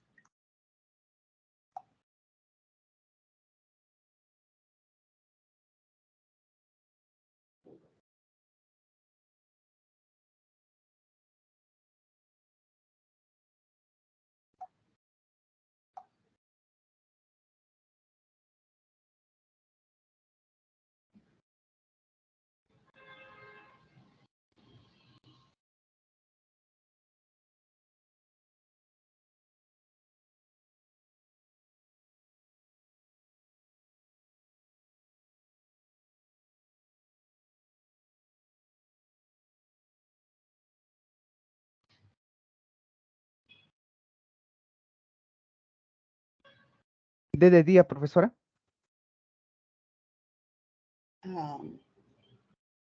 La D. Vamos a ver.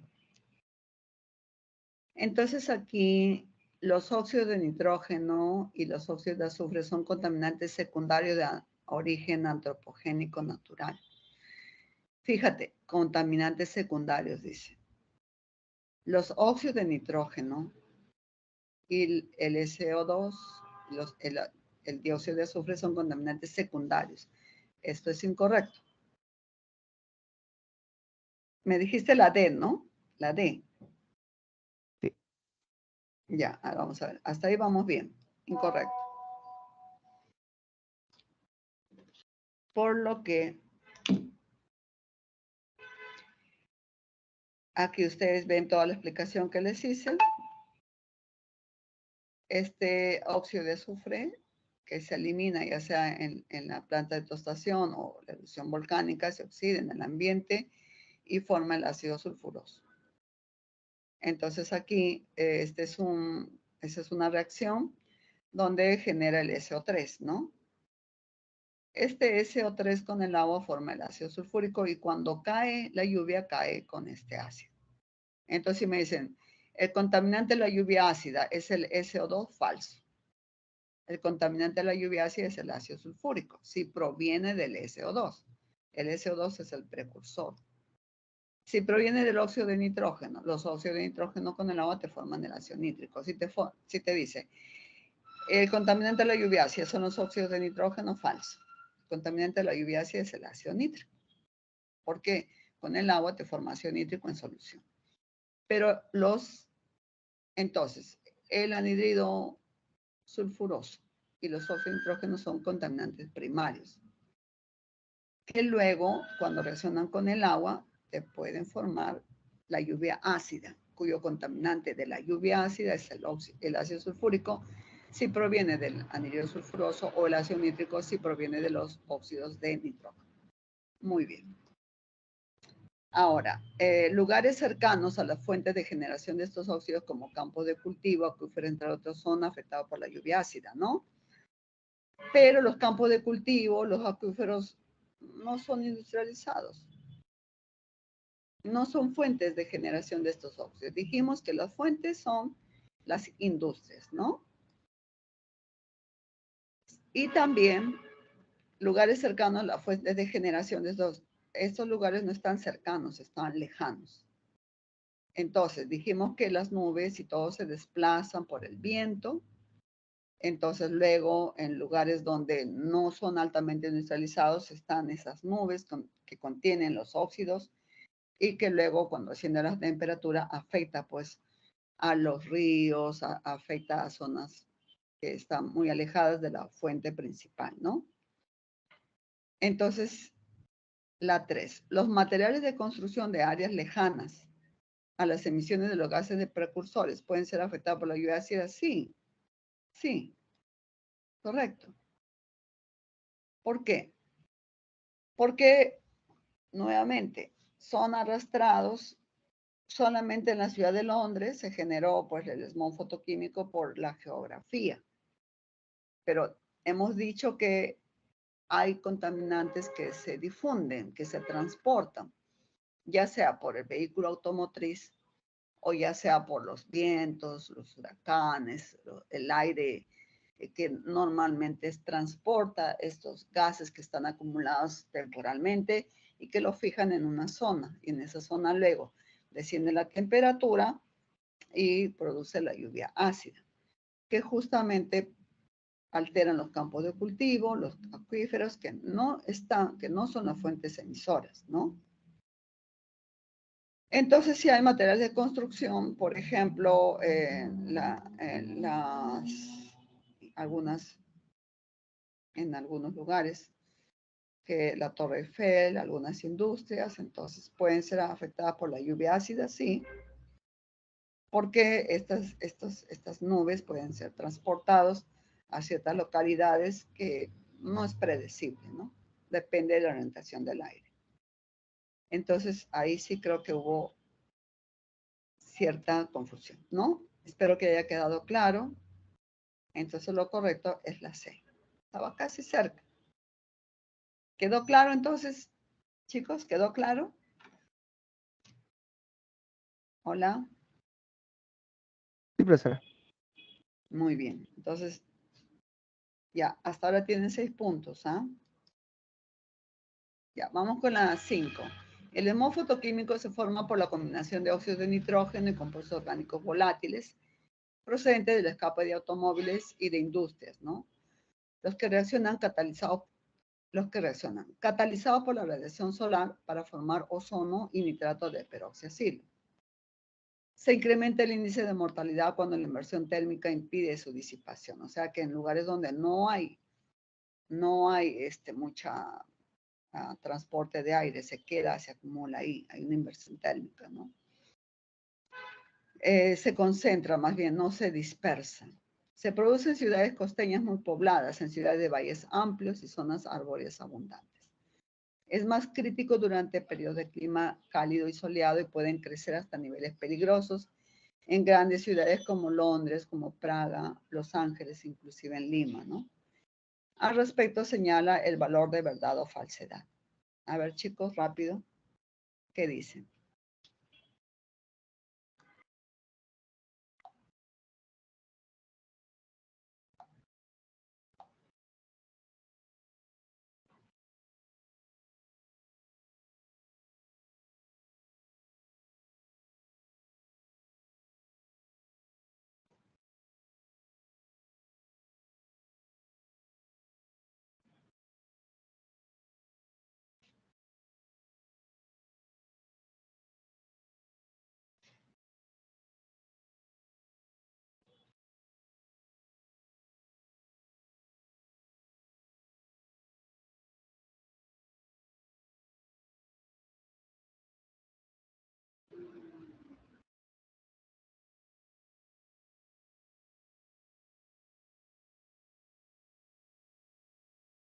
Avión. La A. La A. A ver.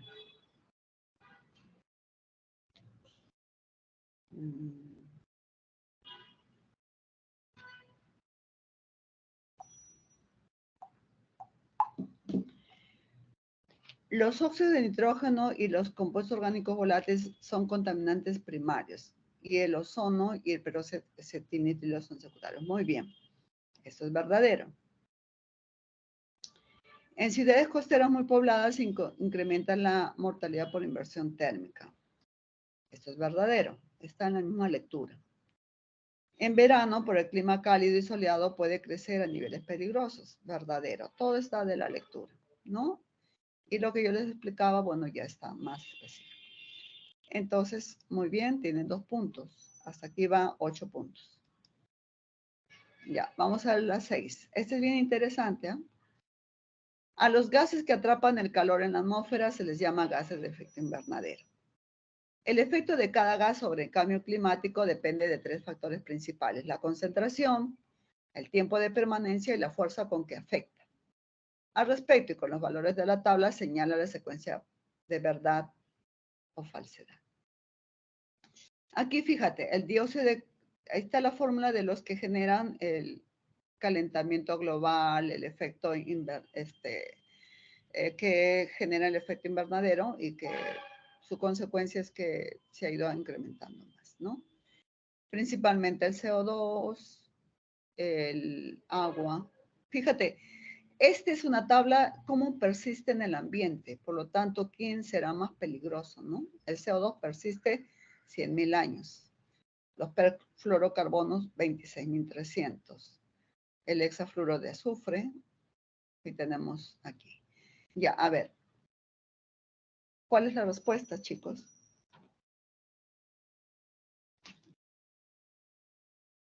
Un minuto. Nos queda 4 minutos para las demás preguntas.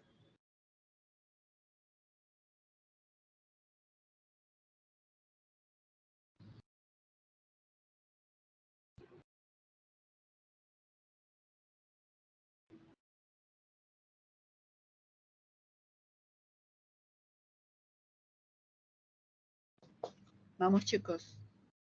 Ustedes pueden.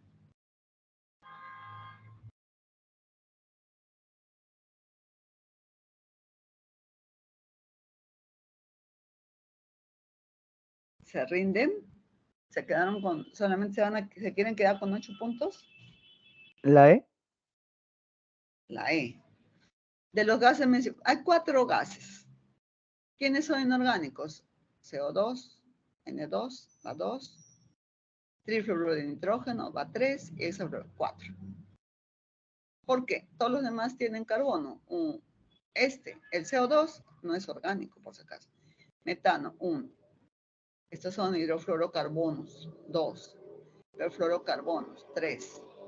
¿Está bien? Correcto. Todo lo que tiene carbono, que dice de los hidrocarburos, etcétera, fluorocarbonos, estos son orgánicos. El CO2 y los son los más dañinos debido a su larga persistencia. Sí, fíjate, este tiene 100.000, persiste en el ambiente, y este 26.300, correcto. Durante la combustión completa de hidrocarburos se genera el más persistente.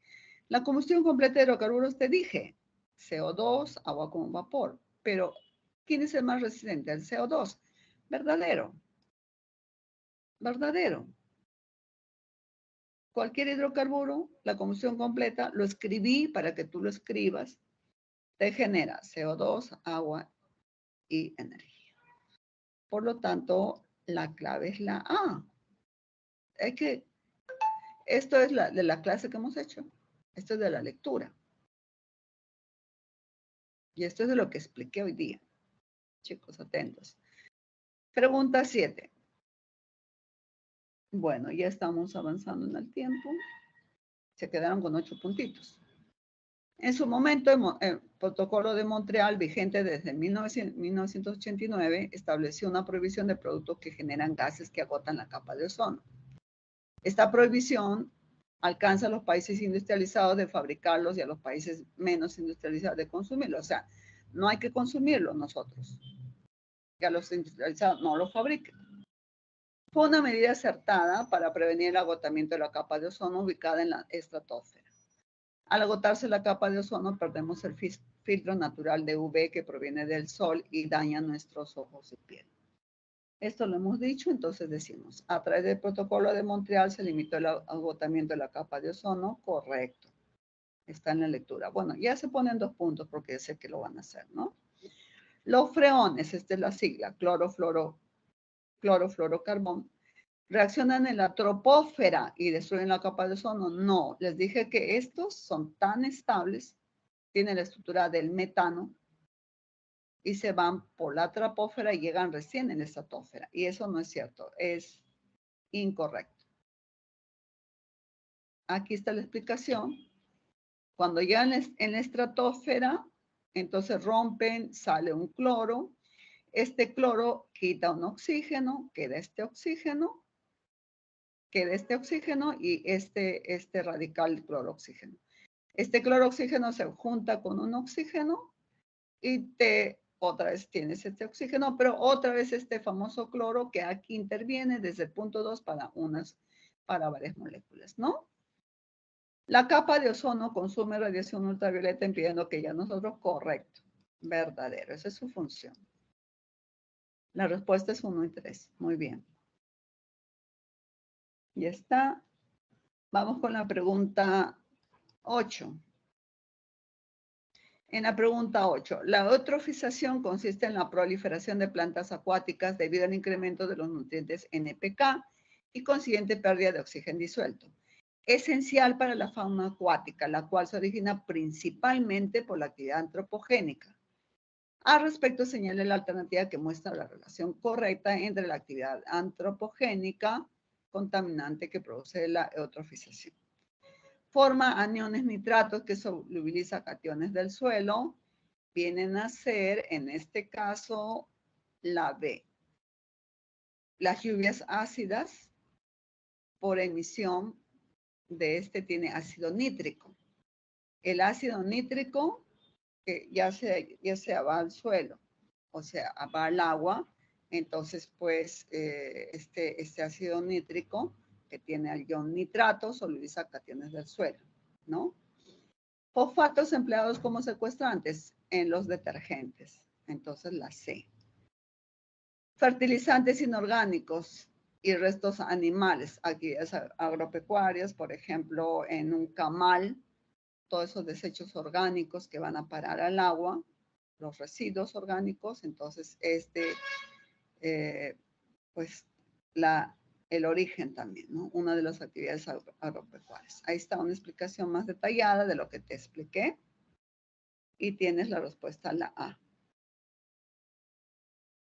Por otro lado, vamos a ver la pregunta 9. En la pregunta 9, el proceso de conversión de agua corriente en agua potable se le denomina potabilización. Si tiene origen en manantial o pozo, una simple desinfección se hace mediante la adición de cloro, pero hay que tener mucho cuidado. Hoy en día se ha encontrado que aguas de manantiales, aguas subterráneas, tienen arsénico y la población está sufriendo de llagas en la piel, ¿no? O sea, mucho cuidado. Si proviene de un río como el Rímac, inicia con el cribado y luego sedimentar, coagular, filtrar y desinfectar. Pero cuando el agua en las fuentes disponibles excede metales pesados o elementos químicos indeseables, se usa ósmosis inversa. Entonces, esta agua de manantial, esta agua que uno dice, uy, agua ultra pura, no es cierto. Esta agua subterránea arrastra algunos elementos como mercurio, como arsénico, y hay que pasar por ósmosis para que retener estos metales que son muy contaminantes y agresivos, ¿no? Incluso el agua de manantial o pozo debe ser desinfectada antes de consumir, verdadero, correcto, ¿no? Esto se puede hacer con lejía o con hipoclorito de sodio que tiene la lejía o con cloro gaseoso. El tratamiento del agua del río Rímac solo requiere cribado, filtración y desinfección, falso. Es toda una etapa, ¿no? En Sedapal se hace cribado, se hace sedimentado, se hace filtración, se hace desinfección, se usa un coagulante como el sulfato de aluminio que les explicaba. Si los niveles de arsénico exceden los límites máximos, se aplica ósmosis inversa, por supuesto, ¿no? Para retener estos metales y eliminarlos del agua. Entonces, te dice lo correcto es 1 y 3. Ahí tenemos la respuesta D. Ahora vamos a ver los propuestos. La 1 es la C.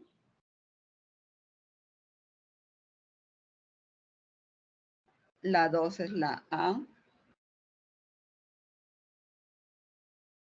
La 3 es la D. La 4 es la B. La 5 es la D. Y aquí tienes 1 la C, 2 la A, 3 la D, 4 la B, 5 la D. ¿Alguna pregunta, chicos? ¿Alguna pregunta? Si no hay ninguna, entonces me voy a retirar de la clase y la 1 es la C, la 2 la A, la 3 la D, la 4 la B, la 5 la D, ¿no? Bueno, muchas gracias, chicos. Esta ha sido la última clase formal, ¿no? Gracias por estar presente aquí. Gracias por siempre seguirme. Gracias por tus likes. Gracias, Quincho, por ayudarme siempre. Me he sentido muy bien. Y a todos ustedes, gracias por escuchar también y por participar, ¿no? Esta es la última clase, pero falta la 19. En la 19 vamos a hacer un repaso, va a ser muy interesante. Y como ya les dije al principio, cuando no todos estaban presentes, en esta semana 19 vamos a tomar 2 o 3 preguntas de cada capítulo. Ustedes ya tienen la respuesta para que practiquen, pero vamos a hacer incidencia en puntos que quizás por el tiempo no lo vimos o que de repente no quedó muy claro, ¿no? Entonces, chicos, aquí todos los profesores estamos haciendo un esfuerzo para darte lo mejor de nosotros. Estas diapositivas siempre son preparadas con mucho cariño, en forma muy didáctica, para que tú puedas entender. Lo importante es primero atender, segundo, entender, tercero, practicar.